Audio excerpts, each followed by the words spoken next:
Welcome to Family Basics 101. I'm Dr. Bruce McClure, and as we continue our series on marital infidelity, today we will focus on the topic of the disclosure of infidelity. What are the impacts once the disclosure or the discovery is made? We've defined infidelity. We've talked about how an unfaithful relationship develops, typically through friendship. Typically it has a little bit of self-centeredness involved in it. It also involves a lot of affirmation, affirming a person feeling as if they can talk openly, and an unhealthy dynamic creates itself. But what happens? How does the disclosure of the relationship take place? The revealing may be a disclosing coming from multiple sources. It might be disclosed by a person who is involved. Somebody just get tired of doing what's wrong, and one of the people that's involved in the infidelity will just fess up. It might be discovered by the spouse who was unsuspecting or even suspicious. So the spouse of the person involved in the unfaithfulness might discover that my husband or my wife's behaviors, attitudes, connections, attachments to the family, attachments to the spouse are just not the same. It might be revealed just by accident. When most things are going wrong, it is amazing how information is left. So it could be an accidental discovery, an email. It could be an accidental discovery, running up on the two people in a remote location that you had no idea this was taking place. And it may be revealed through a third party. Somebody that you know, that they know, or somebody that knows them that don't know you, but they also know that that individual is married. Somebody, a third party, might be the one who discloses it, and they could be talking in general, not realizing what they're really saying. But because you are in the relationship and you've been suspicious all the time, nonetheless, the disclosure takes place. What happens when the discovery is made?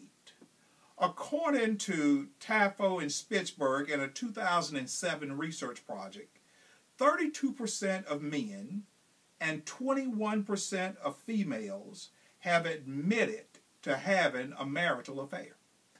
At some point, 32% of men confess to having an affair, and 21% of all females say they have had an affair. Now, this is just what is reported. Many affairs, in fact, the majority of the affairs, are never disclosed, they're never discovered. It is suspected that upward, however, of 30% of therapy sessions involving couples who have revealed that infidelity has occurred in the relationship is why many people come to therapy. This is a staggering number. Upward of 30% of marriage therapy sessions involves couples who have been involved or are involved in affairs. Here's another sad addendum to that. That same percentage is almost equally true in church circles.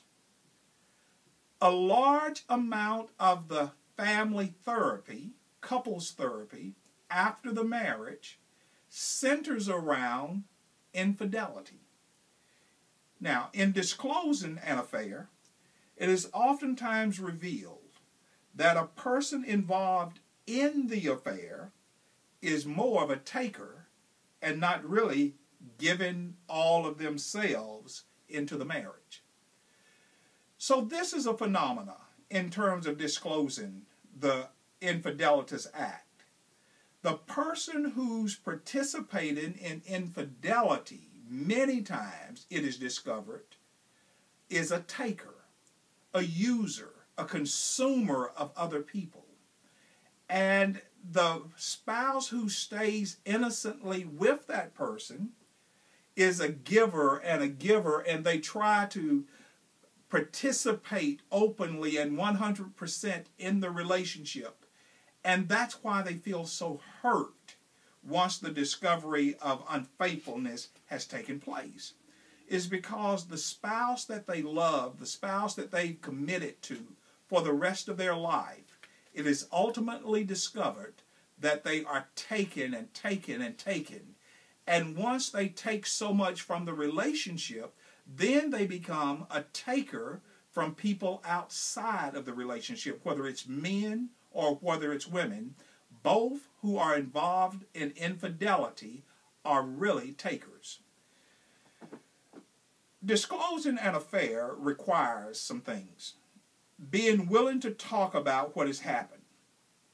The person in the affair's only hope of regaining any control within the home is by surrendering the refusal to openly and as frequently as necessary or as needed talk, revisit how that affair took place. Many times this process breaks the healing apart because the person who's committed the infidelity gets frustrated and they don't want to talk and they don't want to be specific and they want to, for the shame, not talk about what really happened in the affair, and in their minds they don't want to deal with the shame or the pain of why they did it. Disclosing an affair also requires exposing the spouse honestly to how disrespectful he or she has been to boundaries. Whenever there's infidelity in a relationship, it is a disrespect for boundaries.